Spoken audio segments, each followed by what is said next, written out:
He didn't even look back. Not once. That was the part that stayed with her. Not the words, not the ceremony, not even the bond sealing in front of everyone.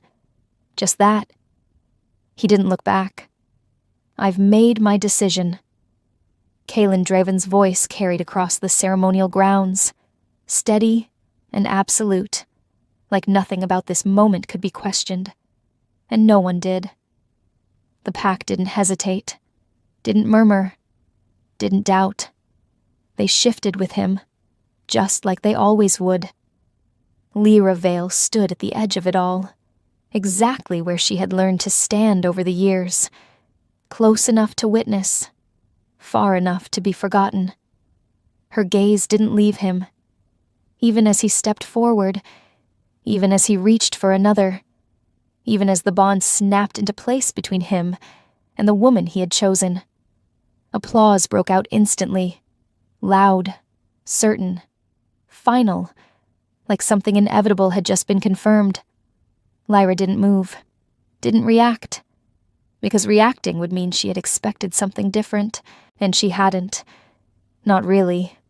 That would have required him to see her. And Kaelin had never looked at her like that.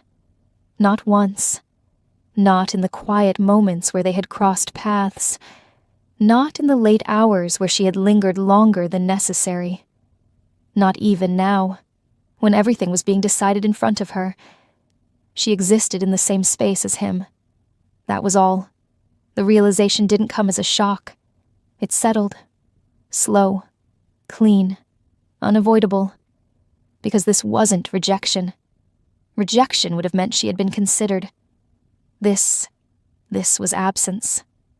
Lyra exhaled quietly, her fingers curling slightly at her sides, before relaxing again. The ceremony continued without pause. The bond strengthened. The pack celebrated. The future moved forward. And she remained exactly where she had always been. Unclaimed, unseen, unnecessary. For a brief moment, she wondered what it would feel like if he turned. If he looked at her now, just once.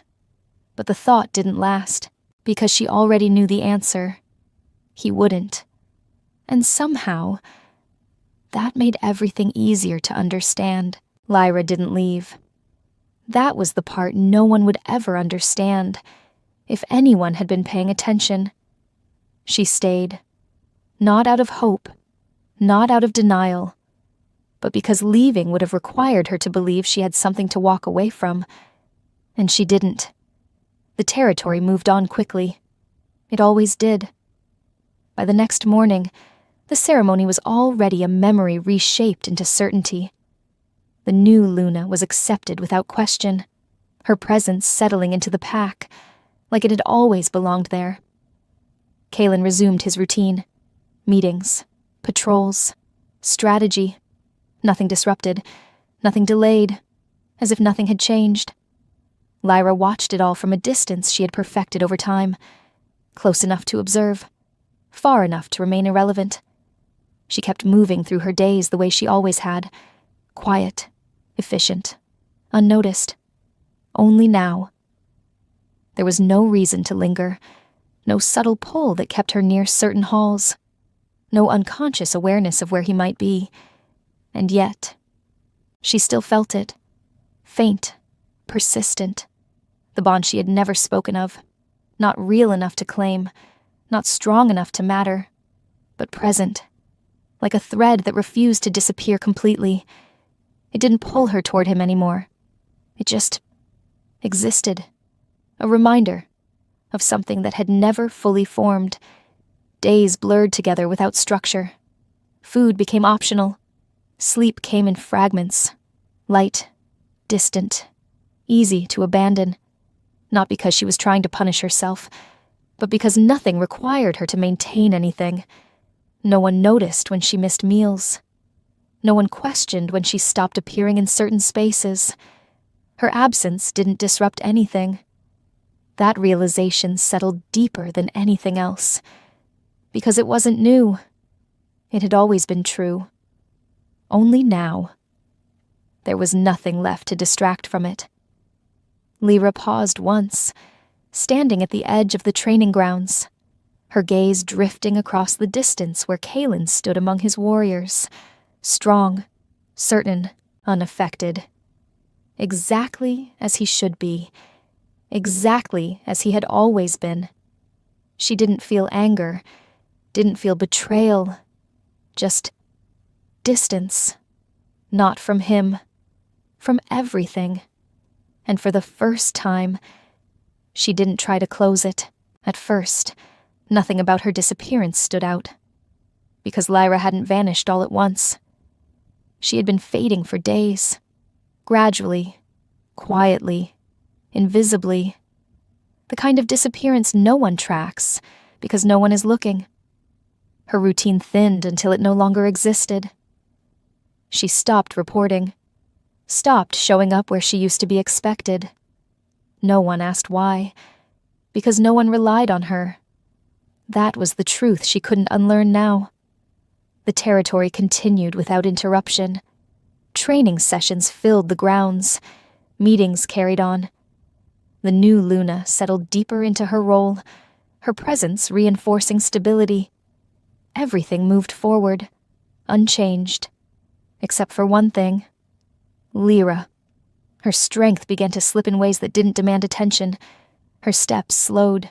Her balance faltered. Her body felt lighter in a way that wasn't right.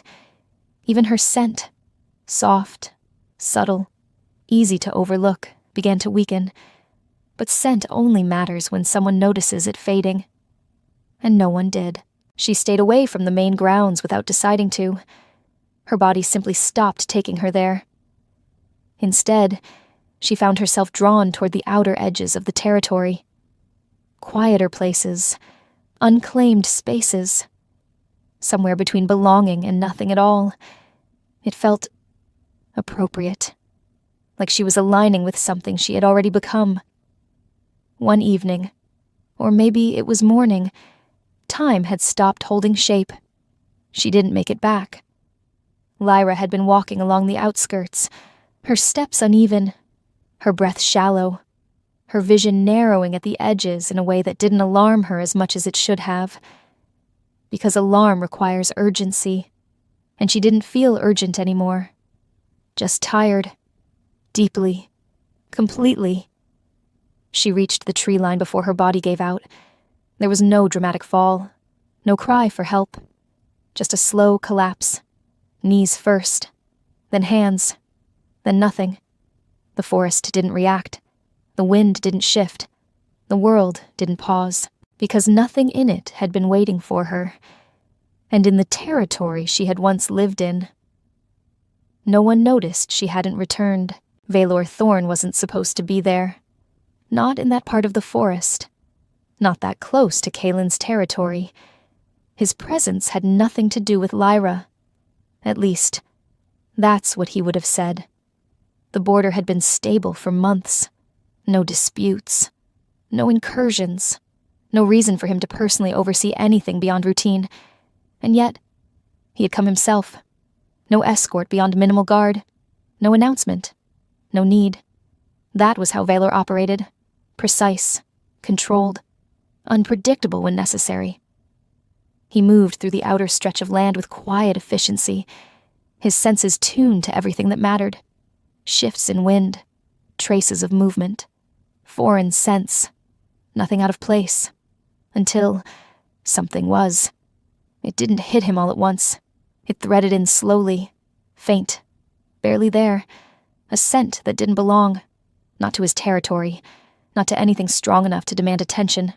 Weak. Fading. And yet, it caught. Valor stopped. Not abruptly. Not reactively. Just still. His gaze shifted slightly. His senses sharpening in a way that was almost instinctive. There it was again. Subtle. Fragile. Wrong. He could have ignored it. Should have, by his own standards. It wasn't a threat. It wasn't significant. But something about it didn't let him move on. Valor turned, not toward the main path, but away from it, following something he couldn't logically justify. Each step took him deeper into the quieter parts of the forest, where the air grew heavier, where scent clung differently, where things either thrived or disappeared. The trail wasn't clear. It didn't guide him cleanly.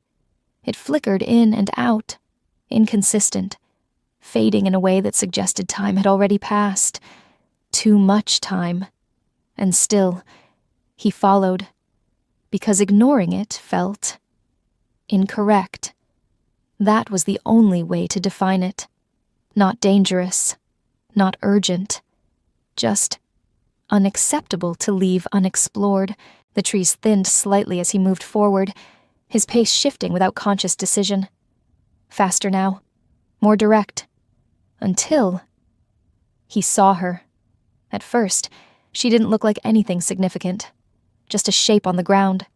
Still, too still. Vailor stopped a few steps away, his gaze locking onto her in a way that didn't immediately make sense. Because something about this was wrong in a way that had nothing to do with territory, nothing to do with threat, everything to do with something he hadn't named yet. And suddenly, he couldn't look away. For a second, Vailor didn't move, not because he hesitated, but because something in him shifted, subtle, sharp, unfamiliar. The woman on the ground wasn't dead. He knew that instantly. Her chest rose, barely, her pulse, faint, but there, alive, but not enough. Vailor closed the distance in a single step, then another, dropping to one knee beside her without thinking. "Hey!" The word came out rougher than expected. Too direct, too urgent. He didn't use that tone. Not for anyone. His hand hovered for half a second before settling against her shoulder, turning her slightly toward him. Light. Too light. His jaw tightened. Lyra stirred faintly, her lashes trembling as if the effort alone cost her something. Her eyes opened, just enough, unfocused at first. Then, they found him, and something snapped. Not loud, not violent, but absolute. Vailor felt it in a way that didn't align with anything he understood. Recognition. Not memory. Not familiarity. Something deeper. Instinctive. His hand tightened without permission. "You're not dying," he said, his voice lower now, steadier, but edged with something darker beneath it. "Not here." The words weren't reassurance. They were refusal. Lyra's gaze flickered, barely holding onto consciousness. She didn't speak, didn't react. But something in her expression shifted, just slightly, as if his presence had interrupted whatever silence she had been sinking into.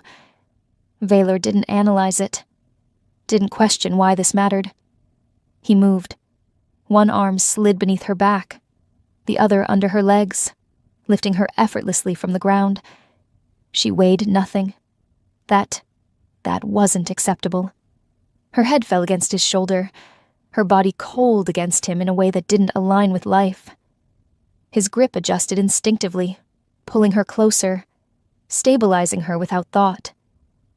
Something in his chest tightened. Not emotion, not concern in any familiar form. Something else, something that didn't allow distance, didn't allow delay. Vailor stood, his movements precise now, immediate. No pause, no reconsideration. This wasn't a situation to observe. It wasn't something to report. It was something to act on. Now. He turned without looking back at where she had fallen, because that place, whatever it represented, was no longer relevant. She wasn't staying there, not fading, not disappearing, not under his watch. And for the first time in a long time, Vailor didn't care why. Vailor didn't slow down. Not once. The distance between the forest and his territory disappeared beneath controlled, relentless movement, his grip on her steady, unyielding. She didn't wake, didn't stir. Her breathing remained shallow, fragile in a way that didn't sit right with him. Everything about her felt diminished, like something essential had been draining long before he found her. Valor crossed into his territory without announcement, the guards straightening instinctively as he passed. They noticed. Of course they did. The king returning unannounced was unusual.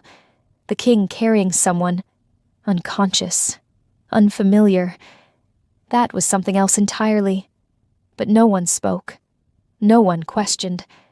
Because Valor didn't pause, didn't explain, didn't acknowledge anything beyond the path in front of him.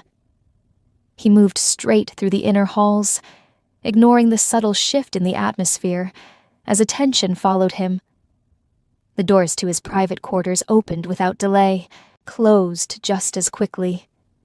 And for the first time since finding her, he stopped. Carefully, deliberately, he lowered her onto the bed, his movements controlled in a way that contrasted sharply with the urgency that had brought her here. His hand remained on her for a moment longer than necessary, ensuring, confirming, still breathing, still there. Valor stepped back slightly, his gaze sweeping over her in silence. Up close, the damage was clearer. Pale skin, weak pulse, a sense so faint it barely held form. This hadn't happened suddenly. This was neglect. Slow, uninterrupted, unnoticed. His jaw tightened. Not in anger. Not yet. Something colder, more precise. A calculation without numbers. She's unstable, one of the healers said carefully from behind him, having arrived without being summoned. Valor didn't turn. Fix it. The command was quiet, absolute. The healer hesitated only for a fraction of a second before moving forward. Valor stepped aside, but not far. Never far. He remained within reach, his presence anchoring the space in a way that made the air feel different. Tighter, focused, controlled. Except he wasn't. Not entirely. Because nothing about this situation aligned with how he usually operated. He didn't involve himself like this. Didn't act without information. Didn't react without reason. And yet, here he was, watching, waiting, staying, as if leaving wasn't an option. When Lyra woke, she didn't realize it at first. Consciousness didn't return all at once. It surfaced slowly, like something reluctant to come back. Her body felt heavy, not painful, just distant, disconnected in a way that made movement feel unnecessary. She stayed still, her breathing shallow but steady, her senses gradually sharpening around her. This wasn't the forest. That was the first thing she noticed. The air was warmer, controlled, still. No wind, no cold ground beneath her. Something softer, structured, safe, in a way that didn't feel familiar. Her lashes lifted slightly, her vision adjusting in fragments. Ceiling, stone, space, not empty, occupied. She felt it before she fully saw him. Presence close, unmoving, watching. Lyra's gaze shifted slowly and found him. Valor. He hadn't moved, not from where he stood beside the bed, not since she had opened her eyes. There was no relief in his expression, no softness, just focus. Sharp, intent, unyielding. You're awake. His voice was low, controlled, but it carried something beneath it she couldn't immediately define. Lyra swallowed, her throat dry, her voice barely forming. You found me. It wasn't a question. He didn't answer immediately, just held her gaze in a way that made looking away feel deliberate. I did. 2 words. Simple. Final. Silence stretched between them. Not uncomfortable. Just unfamiliar. Because she didn't know what this was. Didn't understand why he was here. Why he hadn't left. Her fingers shifted slightly against the fabric beneath her, testing sensation, grounding herself in something real. You should have left me there, she said quietly. The words weren't dramatic. They weren't meant to provoke. Just factual, because no one had ever chosen otherwise.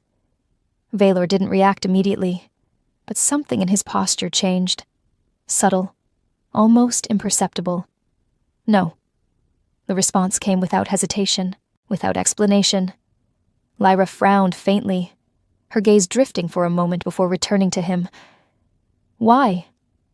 That question lingered, because it didn't have an obvious answer, and for a second, he didn't give one. Valor stepped closer instead, stopping just within reach, his presence filling the space in a way that made everything else feel secondary. "You were fading," he said. Not gently, not harshly, just truth. Lyra's chest tightened slightly. She didn't deny it, didn't confirm it either, because it didn't matter now. Valor's gaze didn't shift, didn't soften. "You're not anymore." The words settled between them. Not comfort, not reassurance. Something else. Something steadier. And for the first time, Lyra didn't feel like she was disappearing. Kaelin didn't notice at first. Not really. Lyra's absence didn't disrupt anything important. That was the truth of it. The territory functioned as it always had. Orders were followed. The new Luna settled into her role seamlessly. Everything remained intact. So there was no reason to look for what wasn't there. Not immediately. It started as something small, a name not mentioned, a presence not accounted for, a detail that didn't surface because it didn't need to. Until it did. "Has anyone seen Lyra?" The question came from a lower-ranking guard, uncertain, almost hesitant, as if asking it wasn't entirely necessary. Kaelin barely looked up.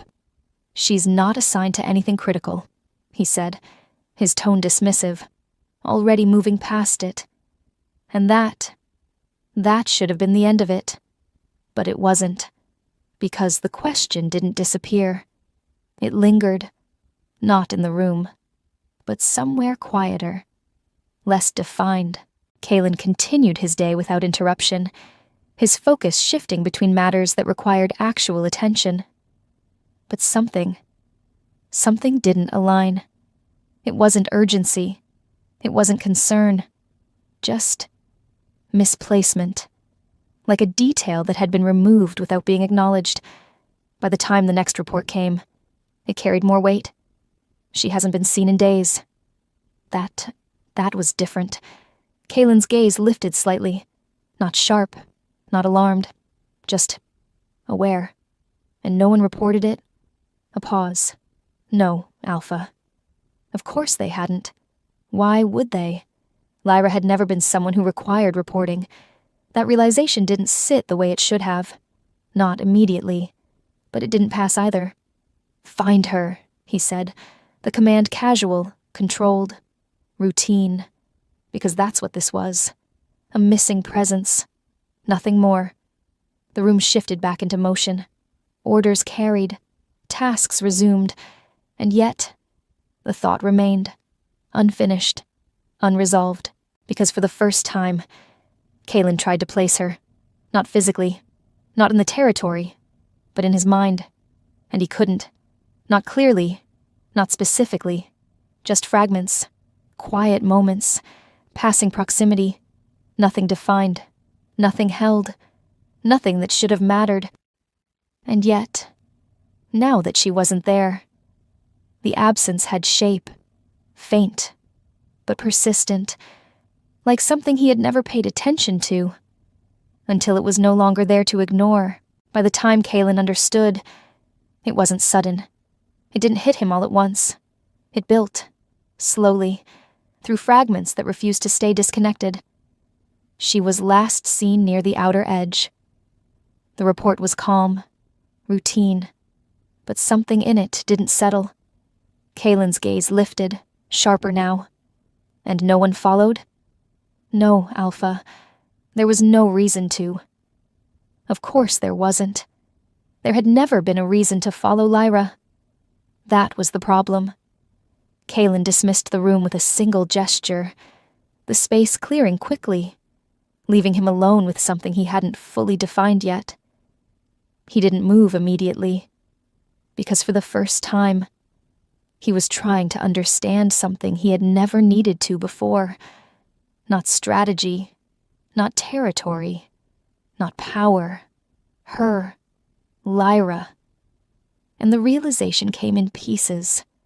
The way she had always been there, but never in a way that demanded acknowledgement. The way her presence had existed without ever requiring definition. The way she had quietly aligned herself to his space, without ever being claimed by it. Nothing concrete, nothing that should have mattered. And yet, now that she was gone, it didn't feel like nothing. Kalen exhaled slowly, his jaw tightening slightly as memory sharpened. Not emotional, not personal, just clearer. She'd been fading. That was the word that fit. Not leaving, not rebelling, just disappearing. And he hadn't noticed. Not once. That was the part that didn't settle. Because Kalen noticed everything. Shifts in behavior, changes in loyalty, weakness within his territory. But not her. Never her. And now, she was gone. Not missing. Not misplaced. Gone in a way that didn't suggest return. Kalen stepped forward, his gaze settling toward the outer lands beyond his territory, his focus narrowing in a way that wasn't entirely strategic. "Expand the search," he said, when the guards returned. "Beyond the borders." The command was controlled, measured, but it carried something new. Not urgency, not quite. Something closer to correction. Because this wasn't about retrieving something valuable. It wasn't about reclaiming what belonged to him. It was about understanding why something that had meant nothing now refused to feel irrelevant. And for the first time, Kalen didn't like not having the answer.